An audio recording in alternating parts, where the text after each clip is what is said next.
Okay, so this is the third episode in our Cost of Being a Woman mini-series. And today we're going to talk about something that is a little bit uncomfortable. Yes. But it's a very important conversation, and we're going to be speaking about the cost of fertility.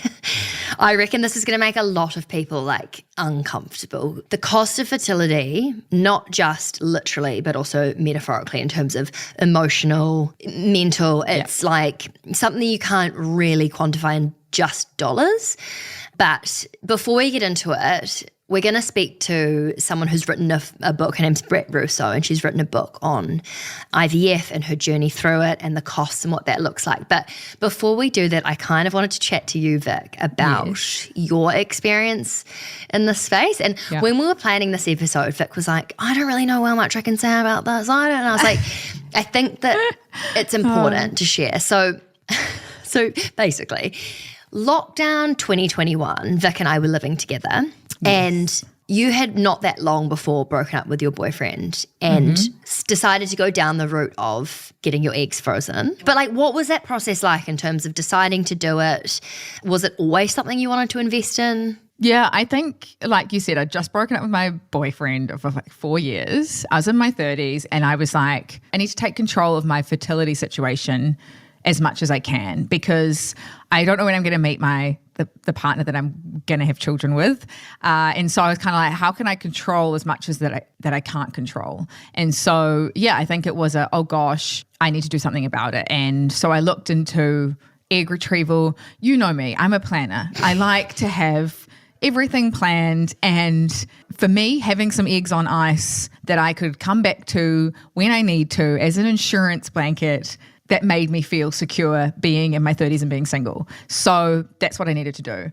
And I think I kind of underestimated the financial cost, but also the emotional cost and the toll it kind of takes on your body. And I was only doing the egg retrieval. That's only the first tiny part of IVF. Did you know how much it was going to cost? I didn't know until I started researching. I had no idea. You could have told me it was $1,000. You could have told me it was $50,000. I would have had no idea. But once I started researching and found out that, one round of egg retrieval was 10,000 New Zealand dollars, I was okay with the fact that, okay, now I knew the amount, now I can plan for that. And I think I was lucky at the time that I had that in savings that I could spend on this. And this, for me, was a priority. I think there's a big opportunity cost with cost of treatments for egg freezing, egg retrieval, IVF, all of that you're taking the money from somewhere else. And so I was fortunate enough that I had that in savings. So for me, this was a priority. So I was like, right, okay, I'm going to allocate that money to this procedure so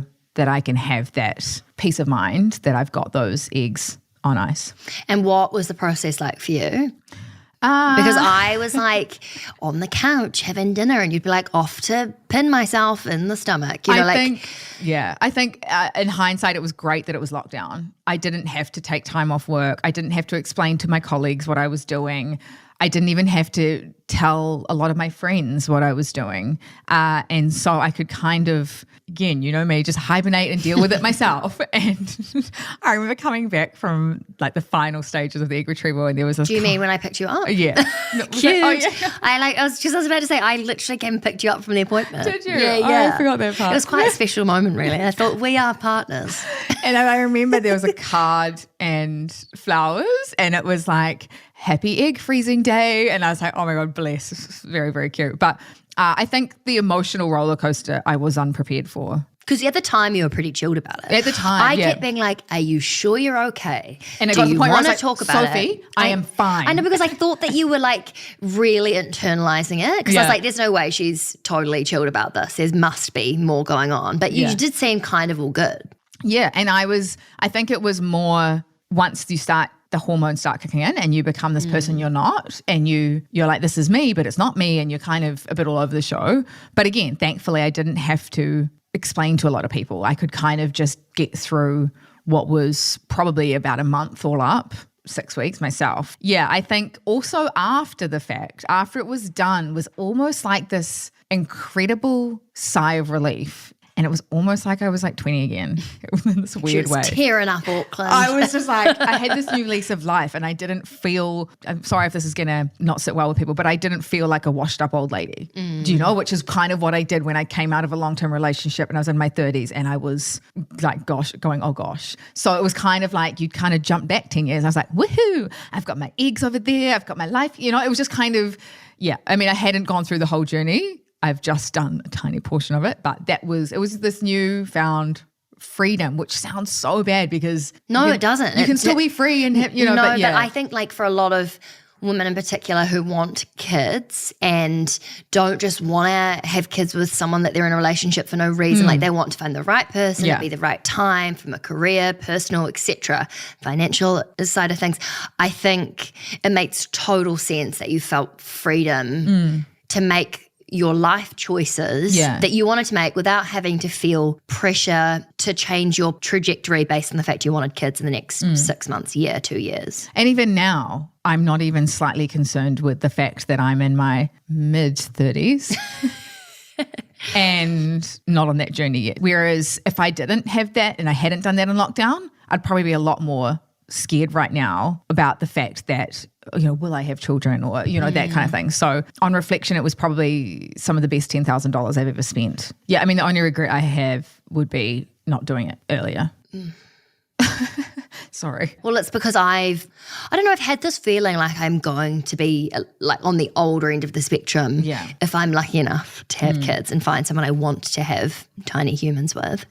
But for me, it's just such a cost thing. Like I desperately want to be able to, and I know it's short-term pain for long-term gain. Is that what I'm looking for? As in, I know it's going to be cheaper now if I do it now opposed to waiting and having to do maybe 3 rounds of egg retrieval when I'm 37. But the thought of parting with $10,000 now is like quite an investment. Yeah. And I think that's also one thing I realized when I was doing it. I was like, I'm so fortunate that I have that money to be able to do this because I know, and even to this day, I've spoken to so many friends who would love to do it, but like yourself, but just don't have the money and can't afford to. And that absolutely breaks my heart that it's, if you're financially well off, you can have children. Like that seems barbaric.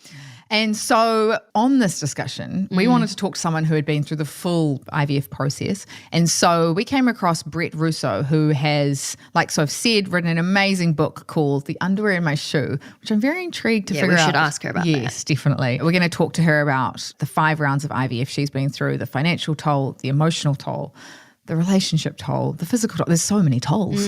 So I wanted to, before we bring her on, I'm just going to run through, I guess, the different costs of IVF because, yes, she's based in the US and she'll probably talk to the US costs, but in the UK, the average person can pay from £4,000 to £7,000 for one cycle of IVF. And in Australia, the average cost can be from about 4,000 Australian dollars to about 12,000. But a lot of that is covered by Medicare, which is insurance in Australia, which is great. In the US, it can be anywhere to up to around $30,000 US, which is wild. And depending on what health insurance you have there, depending on how much is covered. And in New Zealand, it's not covered by health insurance and it can cost anywhere between about 11,000 to 17,000. So, and there's different situations. Insurance companies will cover you for certain situations, and obviously if you've got different insurance providers, but this is a bit of an on average in each country. So it is very much a privilege and a financial privilege to be able to go down the IVF journey. And the thing is, like, you can go through rounds and rounds and rounds, but it also doesn't mean, success rates are also so key when it comes to IVF and IVF in different countries. I think in the US, they have the highest success rates on average, just I think because of the technology and all of that. But for women aged between 40 and 44, there's a 20% chance that you will have a live birth after IVF, which is still quite low. So you could go through rounds and rounds and rounds and still not have a live birth. Sorry, am I right in thinking it's roughly like 1 in 6 women globally experience infertility and like need to go through this process? So it's not that uncommon, as in a lot of us, unfortunately, might be facing infertility, whether it's now or in the future. And so the fact that this stuff is so expensive, it's crazy that we don't talk about it more in terms of planning financially, that there's not more government help, employment help. Like, it's a whole thing. To think 1 in 6 women need to go through it, like, that's crazy. Yeah. And it's because we're having children older, and therefore that leads to, being less fertile, having complications, all of that. But it's only going to get worse and worse. Do you know what I mean? Like, it's almost like a no-brainer for governments, for companies, for insurance companies to, provide support for couples going through IVF. Okay, so Brett Russo, before we speak to her, so she, at 38, she had a really great career, she had a loving partner, and she was ready to start a family.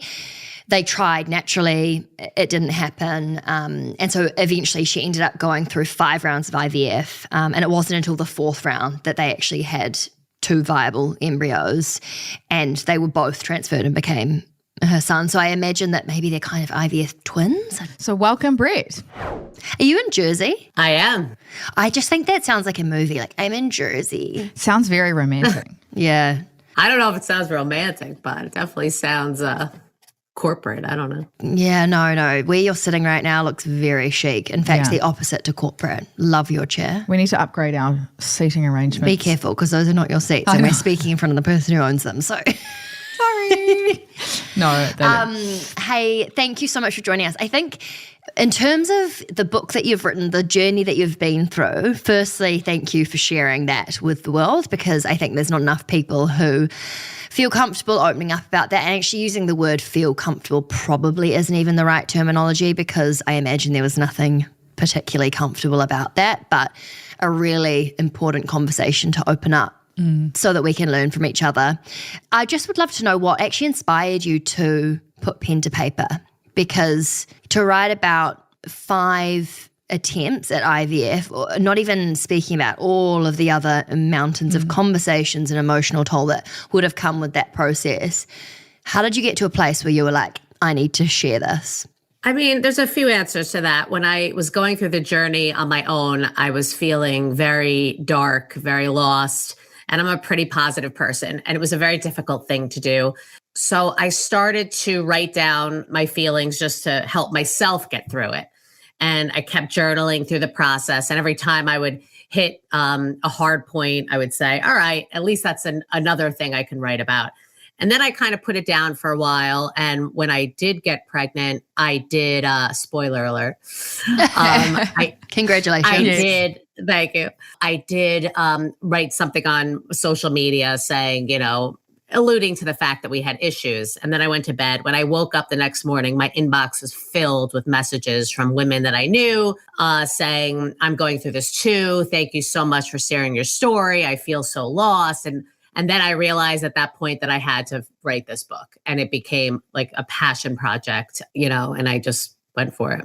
I'm intrigued to know where you came up with the title for the book. Same. I was reading it and I was like, I think it's one of those ones you get once you've read the book. Yeah. I mean, so it's called The Underwear in My Shoe. And every time you're going to the doctor's office, which is all the time, a few times a week when you're going through IVF, you just kind of like throw off your underwear and you like throw it in your shoe. And I would just sit there waiting for the doctor, just staring at my underwear and my shoe. And it just became like this focal point as I'd watch like my shoes change, my seasons change, anyone going through IVF probably knew, wait a minute, I get that. This morning, Vic looked at my bag that I was about to take to work and was like, oh, you're just bringing a spare pair of underwear.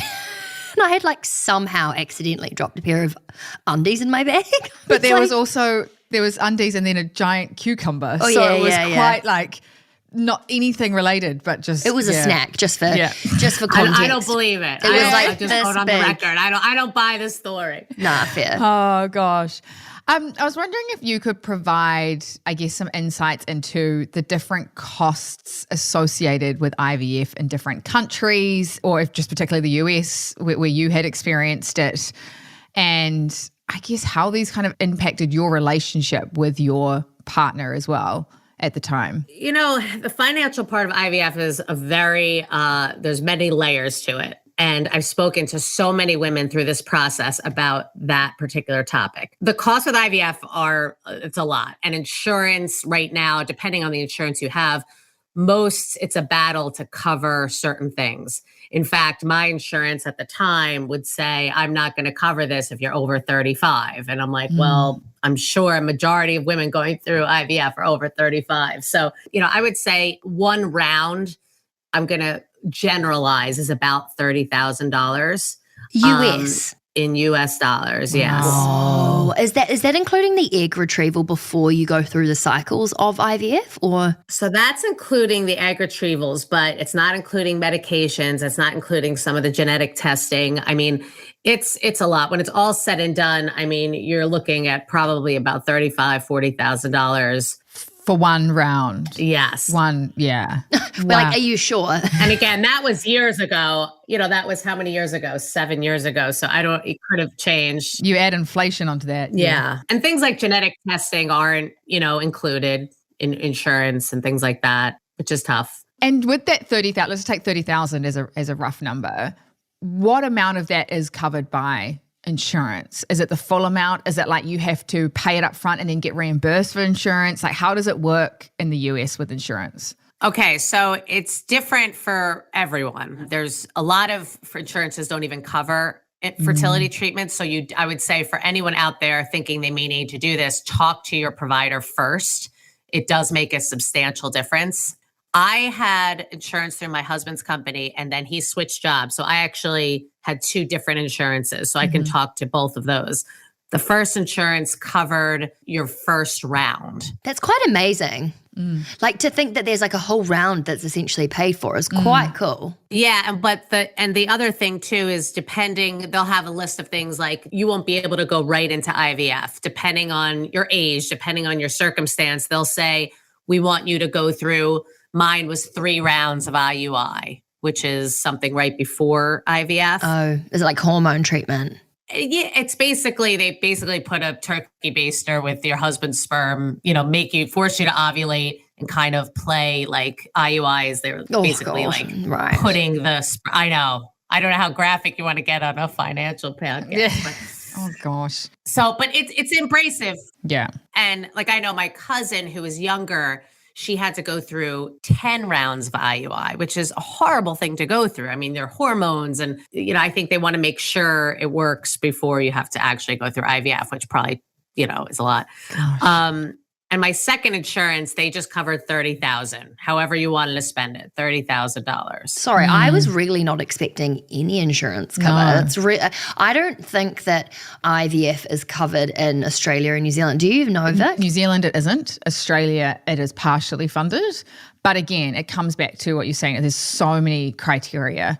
If you have issues conceiving, then you're much quicker, or I guess you're a more streamlined case. If you're older, then you're probably less likely to be covered because the success rates are lower. Yeah, I'm just baffled that it's not universally funded in every region. Because there's some companies now that are also funding egg retrieval and IVF rounds, I think. Yeah. And that's a really interesting conversation because I've seen people online be really negative towards that. But if a company was giving me the option to freeze my eggs and I didn't have to pay for it out of my own pocket or paycheck, or IVF access, I mean, to me that would be a huge perk. And it's not because I want to delay having kids because I love my job so much and wow. It's because if I can't get pregnant naturally, for that to be an option, that seems amazing. Yeah, I mean, different insurances cover different things. I know we were talking about it before where you really do have to do the research because certain insurances don't cover IVF at all. And you really do have to have those conversations and know what option, a lot of times employers won't go for that option because it's more expensive and most people don't need it. But it is important to make sure that you're covered. In terms of egg retrieval, I'm so passionate about this topic because people don't talk about it. And I think it would avoid so much cost on the other side if you have to go to it. I mean, to get a 25-year-old woman, have her eggs frozen, it's probably, say, a $5,000 investment, but it's not covered in the US. And hopefully you never need it. Hopefully you never need it. But if you do, it's saving the insurance companies and you, thousands and thousands of dollars. So I think it's ridiculous that it's not spoken about more with, even with your gynecologists. And, it's definitely an option I wish I knew about when I was younger. Absolutely. People just don't talk about it enough. I never actually thought about it like that. It's kind of, if you've got quote unquote younger eggs, more fertile eggs that you've retrieved in your 20s, that's going to save you so much more procedures and costs and IVF treatment down the track. Yeah, because as you get older, your egg count goes down substantially and your egg quality goes down substantially. So there's many reasons that you have to go through IVF. It's not just eggs. Yeah. But the problem with eggs is like sperm, you can keep making sperm. Eggs, you can't. You have the amount of eggs you're going to have when you're born. So, as you get older, if egg quality is an issue, that's what causes the miscarriages. That's what causes you unable to actually conceive. And having 25-year-old eggs is very different than 40-year-old eggs or 35-year-old eggs. And that's stuff I didn't know about. The thing that's annoying, because I've known about this, ironically, very early. I don't know what came over me, but at about 26, when I was working in Australia, I remember researching this and contacting IVF clinics because I knew I didn't want to have kids until I was later. And I remember looking into it and thinking, I would love to get this done now, but I still couldn't afford it at that time. It was still about $6,000 when it was covered semi by the government. And it was just not an option. Like I didn't have $6,000 lying around to do it. And as time's gone on, my financial priorities, I've never been able to prioritize egg retrieval. And I know that it would save me a lot of money in the future if I was to do it earlier. But maybe, yeah. But I just have never been in that position. But it is interesting to hear that you think that's what would be one of the biggest financial savers in the fertility space. It's hard because then you're going to, I see where from an insurance point of view, you have every woman in America, if they're going to get their eggs retrieved, what percentage of them are going to actually use them and need them? But so I get where it could be hard, but I don't know, in my position, I needed it and I would have loved it, but not every, a lot of my friends and a lot of people through the book have actually gotten egg retrievals just based on what I had said in the book. And, it's a safety blanket. That's what it is. It's like any insurance, though. It's not a necessity, or you don't feel like you need it until it's almost too late. Do you know what I mean? It's like contents insurance. It's not until you have something stolen and you're like, oh gosh, I should have got contents insurance. Or if you don't have vehicle insurance, it's not until something happens to your car that you're like, gosh, I should have got insurance. But a lot of people have questionable arguments back to the idea of egg retrieval being an insurance policy because everyone's like, well, it doesn't always work. I'd be kind of keen to know from you, Brett, like what are your thoughts on doing it preventatively versus, is there an age where it's like, cool, at 30, if you want to have kids sometime in the next 10 years, it would be clever to do it. Do you think it should be at 25? I know you threw that age around earlier, but. Based on what I went through, at 35, your eggs, I think it's 50-50, where 50% of your eggs are not going to be able to be used and 50% are. And as you get 35 is really the age where your egg quality starts declining. So that's really the token age. Obviously, the younger you do it, the better. The point is being when you retrieve eggs, maybe at 25, now I'm drastically generalizing. There are people that have egg issues. There's a lot of different issues. But I'm going to generalize here. If age is your issue, your egg quality, so you can retrieve 10 eggs. That means technically 5 will be usable, 5 won't. And when you get to 38, that goes even less and less. So obviously, if you're going to go through the egg retrieval and you're going to freeze them without them becoming an embryo, it's hard to test them. So you're really taking a crapshoot. So the younger you do it, the chances of them being quality. Now, there's other ways that they can tell. When I retrieved my eggs, I was getting 3, 5. So my cousin, when she did it and she was younger, she pulled 30 eggs, whereas I was pulling 5. Yeah. I wonder if you could give us a kind of an insight. So you've done 5 rounds and had 2 amazing children. How much in total have you spent in your IVF journey? I would say in the $100,000 range. Wow. That's like someone's entire salary. That's it's like it takes people sometimes 40 years to save that much money, or never in their life. It's a lot. It's such a privilege to do IVF. Yeah, and such a financial burden. Nothing breaks my heart more than I've talked to so many people through the book, and they'll reach out to me and they just feel I have to give up on this IVF. And it's heartbreaking for me because, I had the luxury of doing what I needed to for insurance and then able to pay out of pocket. But most people can't do that. And that you're saying, oh, I can't have children because of that. It's heartbreaking. Yeah. And so was cost a burden for you when you were considering the process and starting to go through it? Did you and your partner talk about, okay, well, like we can afford to do X, or, like how did that work in terms of planning financially? Did you think, okay, I'm going to have to stop after 5 because that's all we can afford? How did that work for you? We had the luxury that money wasn't necessarily our biggest hurdle. But it was hard because how long do you go? We were on our 4th round and, I'm saying we got to do this till we find our egg. And he's saying, well, how long do we do this for? You're slowly, using this savings, you're using this account, things that you had allotted for other things. I mean, you're not expecting to spend this kind of money. So it's very draining on a relationship, and people going through it, they're fighting with their partner. They're not on the same page. One believes they could do it without IVF. One believes they can. There's a lot of things that stress a marriage. Money has to be one of the top ones.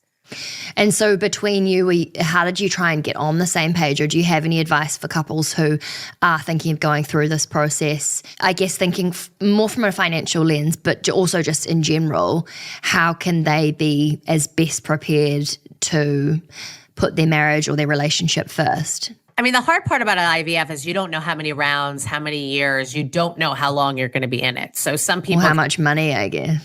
Exactly. But communication, whether it's emotionally, financially, logistically, you have to over communicate with your partner, because if you don't, all of a sudden you're going to start drifting apart and you're not going to know how that happened. IVF is a very, very traumatic time. And I can't even sugarcoat that, but you end up going in your own little fetal position and dealing with your own grief. And it's very, very easy to drift away from your partner while they're going through their grief.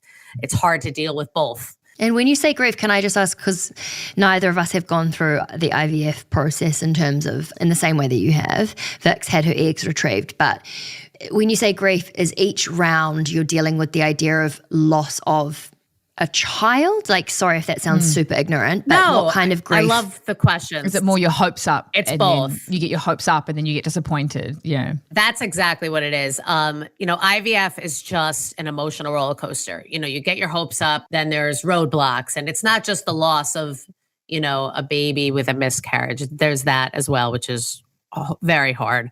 But there's also the loss of, eggs that you went through a round and can't be used or aren't genetically right, or you have to stop in the middle of an egg retrieval because of another issue. You have to get a surgery or surprise medication or whatever it is. There's a lot of surprises, and that takes a toll on you. On the same time, though, everyone around you is just moving forward and they're having sex and getting pregnant. And it's the grief of, your story not being what you envisioned and what other people can have so easily. And then you've also got the emotions from increased hormones that you're trying to deal with as well. Yeah. So you're not even in your your normal hormonal state. So it's like, let's be honest, what's that anyway? Yeah. But also I think if you and your partner are going through it together, yes, you are, but it's just your body that's on the line day after day, time after time. And I think that would be really hard to communicate, because even it doesn't matter how empathetic or loving or caring or supportive that partner is, if their body is not going through that hormonal change and physical pain and, intensity, that would be really difficult. Yeah, it's very difficult. And I think from a financial point of view, you just have to talk about it, because you don't want to get yourself in debt because of IVF. That's for sure. And you do have to talk about, even though it's hard, because even when you start IVF, you still are in denial. This isn't me. This is going to work. This is going to be fine. And so sometimes you don't think you're going to be, like for me, I had no idea. I was like, oh, this isn't really me. I'm going to do an IUI, 1 round, I'll be done. I had no idea my journey was going to take me as long as it did. So talk to your partner, plan, talk to your insurance companies, even talk to people that could help you, parents and employers, because even time commitment it's a big thing with employers. We think of financial, what does IVF cost? There's time that you're going to need off of work. There's time that, your employer has to be involved, and you may not want to open up to them. I think it's important if you can, but it's hard. That's what I was going to ask. What were some of the other hidden costs that you talked about, taking time off work? Were there any other hidden financial costs that surprised you on the journey or that you hadn't prepared for? Some of the medications are out of pocket. Some of the insurance companies don't cover all the medications, and they're very expensive, like $500 or $600 a pop. Yeah. So that was definitely a surprise. And you kind of don't have time at that point to think about it. Like you'll be in something like, you need this medication and you have to take it tomorrow, and you're running to some random pharmacy to get it, and then it's $700. And you're like, wait, what? Wow. And you have to kind of strike while the iron's hot, because it's all based on your ovulating, and the timing is very important. So that was hidden. And the genetic testing, I mean, for someone my age, I would say you have to get it genetically tested, because you're going to go through all of this. You're going to get the egg put back in you and the transfer, and it could miscarry if it's not genetically right. So that's all out of pocket. And then the storage fees of your embryos was another one. Once you have embryos, it's about $1,200 a year to store them. Now, and I only had one that I was storing, so I don't even know if you have 20. So that was another one that I'm like, wait a minute. I guess, I didn't think it'd be like free freezer space. But you're like, I've got a freezer downstairs. I can put them in. Is that okay? Just save myself some money. Yeah. So that's another one. And I guess one thing that you mentioned before around the kind of the opportunity cost of that money being spent on IVF is, those holidays that you can no longer take, or those other things that you can't afford, the renovations for the house because you have to spend that money on IVF. All those things are kind of, I guess, hidden costs that you don't really, factor in, but are really important. But how much time would you say someone going through a cycle of IVF would have to take off work? Like, is it approximately 5 doctor's appointments, 3 afternoons to lie horizontal? Like, I have got no idea the time commitment involved and how you communicate that in advance with an employer. I mean, the problem with IVF is that you can't plan it out. It basically, once you start a cycle, it's about 2 weeks where you're preparing for an egg retrieval. And in that 2-week period, you're really going every 3 days for blood work. And depending on what they find in that blood work is when they're going to say, all right, now we're going to do your retrieval in 3 days. We're going to do your retrieval tomorrow. There's a lot of surprises. So my advice, and I don't know if everyone's comfortable with this, but I think it's very important to find someone at work. Hopefully it's your boss, but someone that knows what's going on. Explain to them what the process is like, because to just say, oh, I'm having health issues, I own a company myself. I think it's hard to believe someone that says, oh, I have health issues. And for 2 weeks or a year, oh, sorry, I have to go for blood, or I have to be out, let people know what the process is, because people don't realize what it is. So I would say in a 2-week process, you're going every 3 days to get blood work. And then the transfer is really just 1 day. And then the next day, you're back at work. So transfer is not as big of a deal, but that's 1 day off. So, but it's a lot. And from a mental health perspective, if you've just had an embryo inserted up into your cervix, does it go through your cervix? I'm like, uterus, thanks. I mean, just even the idea of sitting at work, typing away on an email after having that done, I would need some serious time to process and integrate what was happening. That's just, you're saying the actual, you have to leave your desk for these appointments. That's not even considering the fact that you might need some time alone to cry into your pillow. Well, I'm so glad you said that, because there's so much mental health, emotional, draining things that happen during an IVF process. And you will be crying at work. You'll be crying in your car. You'll be blowing your nose with your dry cleaning. I mean, it's a lot. And I'm like a stable, positive person, and I was knocked on my back. And it got to a point where I had to open up to people at work, because you can't just keep showing up crying. Sometimes you just need a day. And my advice is you need to take the day. And some employers are amazing like that and others aren't. And that's tough. And I just over communicate, and don't take advantage either, because, you have to use your time wisely. It may take a while, And then you have children and then you've got to take more time off. Oh, God. They're a I bloody know. time sucker, aren't they? Yeah. Even before they're born, even it's like tiny little eggs and sperms. Brett, Yes. what advice would you have for couples or women particularly who are listening to this, who are thinking, shit, fuck.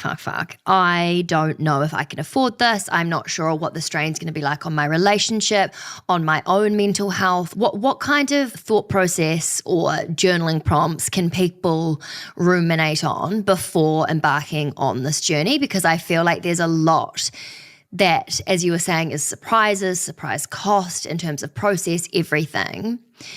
Do you think that it would eliminate stress by being like, okay, we're going to put aside $40,000 for this. If we reach our peak, just like if you go to an auction for a house, we're tapping out? Or you're like, what kind of things can people think about before heading down this journey? I mean, the problem is you don't want to put too much pressure on yourself either. To say I'm going to try for $40,000 and then if we don't do it, that's it. And then we're going to go our merry way. That's like, my anxiety got up already. Like, you're going to, it's a lot of pressure. And I think that talking with your partner, but being honest, don't say what you think they want to hear. You have to say what you're really feeling. You may say, it's worth every penny I have. Say it. Even if you don't use all your money on it, say it. And if your husband says, I don't know, I think I'm more comfortable with using, this amount, say it. Write it down. I think preparing yourself is the most important thing. And again, you have to talk to people around you, your insurance companies, your employer. Sometimes there are ways to extend your insurance. You do have to tactically figure it out. The problem with IVF is no one thinks they're going to be in it for a long time. Some people aren't. A lot of people aren't. They're just in and out. So you're hoping for the best, planning for the worst. But what does the worst really mean? But that's what's hard, because I think, and I imagine this is the process that you went through from an emotional standpoint too, because I worked with somebody who at the time was going through rounds of IVF, and it's that I want to be hopeful and positive, but also not too much, because I don't want to get my hopes up. But then also the power of mindset, but also, it would just be so hard to try and get yourself and stay in a stable emotional and mental state throughout that process. Well, it's the financial burden, but also the emotional burden. Like how, yes, you might be, okay, cool, my limit's 40,000, but emotionally, you might only be able to do 7,000. Yeah, 7,000. I'm tapping it's out. kind of, We're done. yeah. It's a great And point. there's so many things to consider. Also financially putting money aside for probably therapy sessions,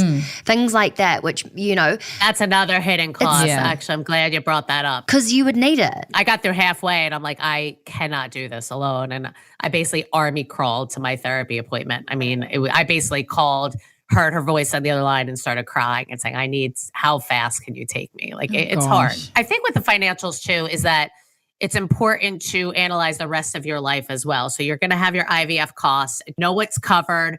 All the infertility clinics have financial people there that can help you with the cost. They have it all, there's no surprises in terms of what a round will cost, that kind of thing. But then also analyze your other decisions you're making in your life. Maybe it's time to not take that vacation. Maybe it's time to dial back on a few other things. Maybe it's time to downsize, depending on, again, your priority level of what you want and, how much you're willing to put in. But sometimes you have to analyze, even if you're in the beginning of it and you're like, it won't be us.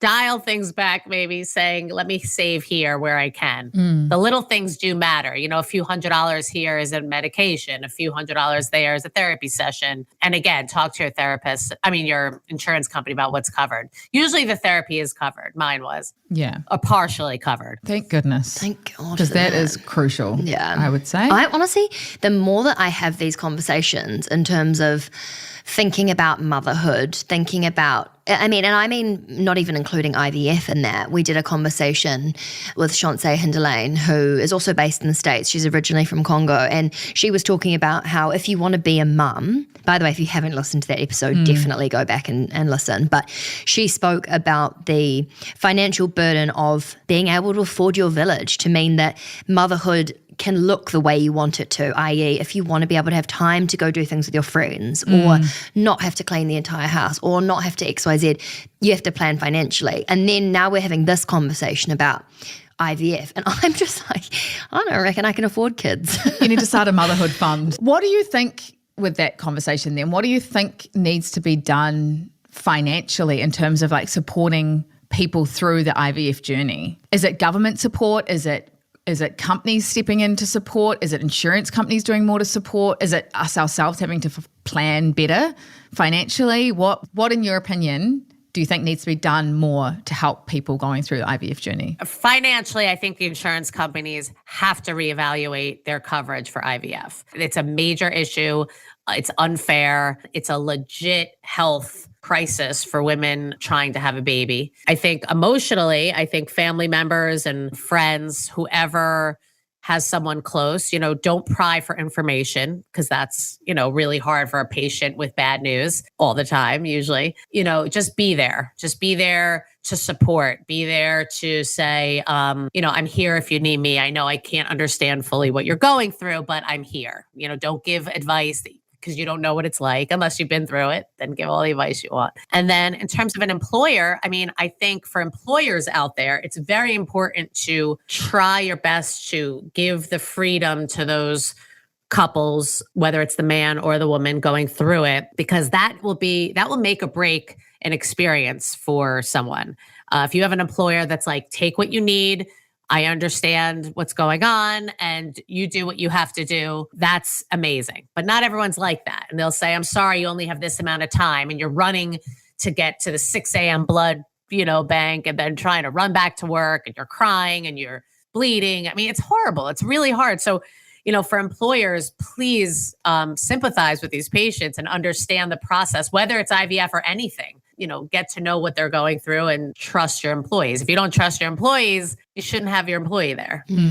Gosh, that was great advice. Yeah, so true. I think there needs to be specific leave for, I don't know, even I guess fertility leave or almost like just women's leave. Yeah. But then men are involved as well. So they're emotionally feeling it. Totally. Because I'm sure there'd be, and I'm not sure if this is something that your husband went through, but I imagine that, he would have sometimes been like, shit, I need a day. Like, I just need a day. It's almost like mental health days. The problem with IVF with leave is that there's no chunk of time. Like we could barely get maternity leave, right? So I think I'd rather have the weeks for maternity leave.